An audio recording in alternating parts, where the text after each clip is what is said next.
Bienvenidos al módulo 1. En este módulo vamos a ver definiciones importantes del tema, así como la clasificación de las rentas de esta categoría. Para iniciar, para una mejor comprensión, es necesario establecer la diferencia que existe entre renta de capital y ganancias y pérdidas de capital.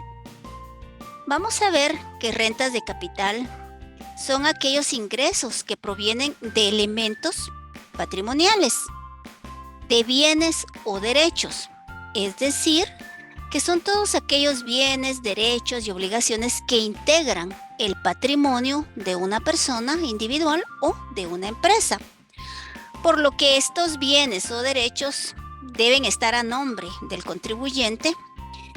Es decir, resumiendo la definición de rentas de capital, estos son constituidos por 3 elementos: los activos, los pasivos y el patrimonio neto. Ahora bien, la definición para ganancias y pérdidas de capital, vamos a ver que son las que resultan de cualquier transferencia, es decir, transferencia de dominio, cesión, la compra, venta, permuta u otra forma de negociación de bienes y derechos. Es importante notar que una ganancia o pérdida de capital, en otras palabras, es la diferencia entre su costo de adquisición, o sea, el valor por el que se adquirió originalmente el bien, más las mejoras que se le hayan incorporado, menos la cantidad o monto por el que se va a negociar o enajenar.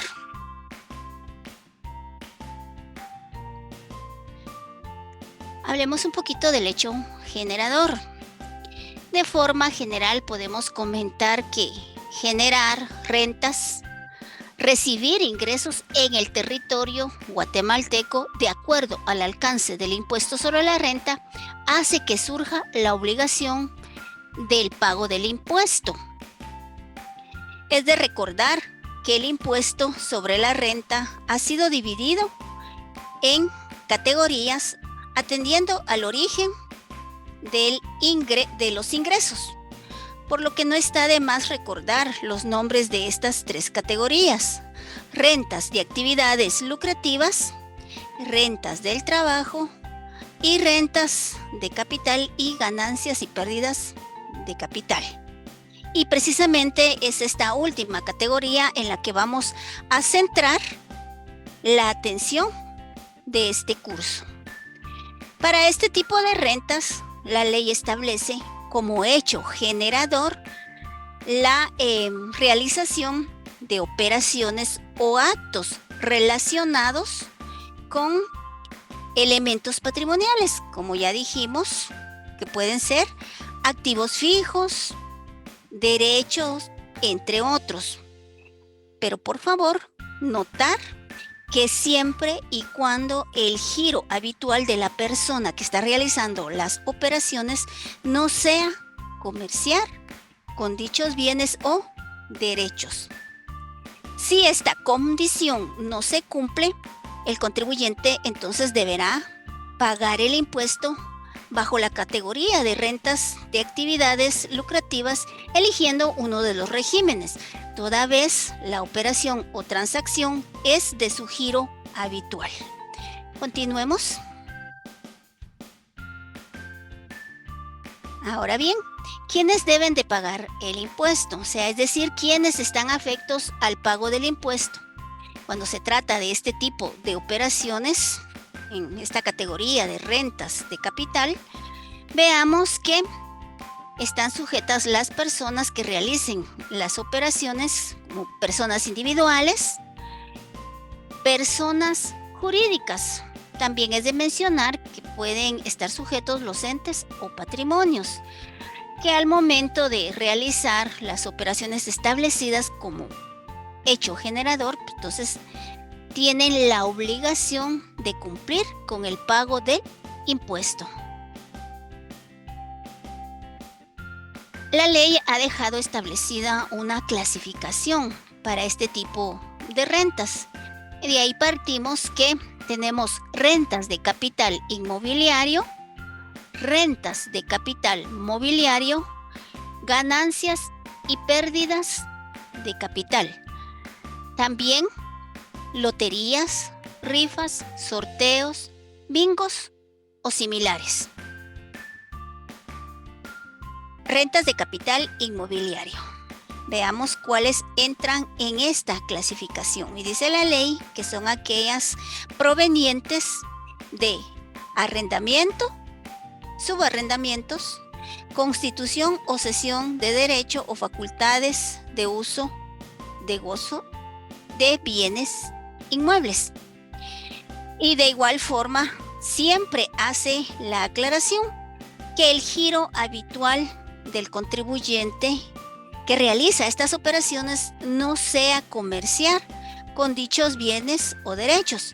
Por ejemplo, aquí podemos citar las rentas obtenidas por los contribuyentes que se dedican con exclusividad a la actividad de arrendamiento de bienes inmuebles. Para ellos no les es aplicable tributar bajo esta categoría. ¿Por qué? Porque su giro habitual es ese, es el arrendamiento de bienes inmuebles, y en ese caso entonces se tiene que excluir de esta categoría esos ingresos y tendrá que tributar conforme uno de los regímenes de la categoría de actividades lucrativas. Ahora bien, veamos que si la actividad principal del contribuyente es la compra-venta de bienes de consumo, por ejemplo, o comercializar con otro tipo de bienes, o la producción industrial de bienes, o puede ser la prestación de servicios, pero tiene por ahí una propiedad de un bien inmueble y lo da en arrendamiento temporal. Ese arrendamiento temporal, por ejemplo, puede ser porque alguna otra persona necesite utilizar, por ejemplo, un bien inmueble para parqueo. Y en el caso de la persona que necesita utilizar el espacio para el parqueo, pues no tiene dónde parquear los vehículos de alguna actividad. Y viene a la persona que es propietaria del bien y le pide que le den arrendamiento ese bien inmueble. Esa es una actividad eventual para el propietario del bien inmueble. Por tal razón, esa actividad debe pagar impuestos sobre la renta bajo la categoría de rentas de capital. Veamos las rentas de capital mobiliario. Dentro de esta clasificación podemos mencionar los intereses pagados y que provengan de créditos de cualquier naturaleza. También entran en esta clasificación las rentas obtenidas por arrendamientos, subarrendamientos, constitución o cesión de derechos de uso o de goce. Y también entra la distribución de dividendos. También aquellos ingresos que se obtengan por rentas vitalicias, entre otras. Pero este va enfocado a ese arrendamiento, por ejemplo, de bienes muebles, es decir, todo aquello que sea tangible. Pero también podemos observar que nos dice cesión de derechos de uso o de goce. En este caso son bienes muebles pero intangibles. Ahora bien, a veces, por ejemplo, cuando hablamos de arrendamiento y subarrendamiento puede confundirse un poquito con el tema de rentas de capital inmobiliario, pero acá hablamos de bienes muebles. Por ejemplo, el arrendamiento de una fotocopiadora por una empresa, una máquina empacadora, que posiblemente a esta empresa le es mucho más sencillo rentar la maquinaria o el bien, para evitar de esa manera gastos de mantenimiento, depreciaciones, entre otros. Y entonces tiene en arrendamiento esta maquinaria. Pero aquí puede darse el ejemplo o el escenario que ese arrendamiento puede ser mensual. Entonces el propietario de esos bienes muebles tendría que estar tributando bajo la categoría de actividades lucrativas. Pero si ese arrendamiento de esa máquina empacadora, de esa fotocopiadora, es eventual, entonces los ingresos que perciba por ese arrendamiento sí debe de pagar bajo la categoría de rentas de capital. Y siempre aquí se cumple o continuamos indicando que siempre que el giro habitual pues no sea comercial con dichos bienes y derechos. Esto haciendo énfasis para que no se nos olvide que esa condicionante siempre debe estar. Ahora bien, podemos hablar un poquito sobre el tema de la distribución de dividendos, de ganancias o de utilidades, independiente de la denominación o contabilización que las empresas le den. En este caso, quien debe de retener el impuesto es la empresa que paga esos dividendos y debe retenerle al socio quien recibe esos dividendos. Veamos ganancias y pérdidas de capital. ¿Cuál es el origen de los ingresos bajo este concepto? Y veamos que nos dice que una ganancia de capital es cuando el precio de venta del activo supera su base o costo de adquisición. Es decir, en otras palabras, se gana un dinero, se tiene un ingreso. Y cuando hablamos de una pérdida de capital, es cuando un activo se vende por menos valor de su costo de adquisición. Por lo general, lo que se da en una venta de activo es pues ganancia. Podemos hablar de ganancias de una venta de un vehículo, una maquinaria. De acuerdo a la ley del impuesto sobre la renta, el resultado de esta operación, de esta transferencia de dominio, se le dará un tratamiento bajo esta categoría, pero siempre y cuando recordemos que la operación no sea del giro habitual del contribuyente. En esta diapositiva no vamos a detenernos porque más adelante veremos un ejemplo, veremos con números un caso práctico para poder entender un poquito más cómo se debe de pagar el impuesto o cómo se determina el impuesto bajo el concepto de ganancias y pérdidas de capital.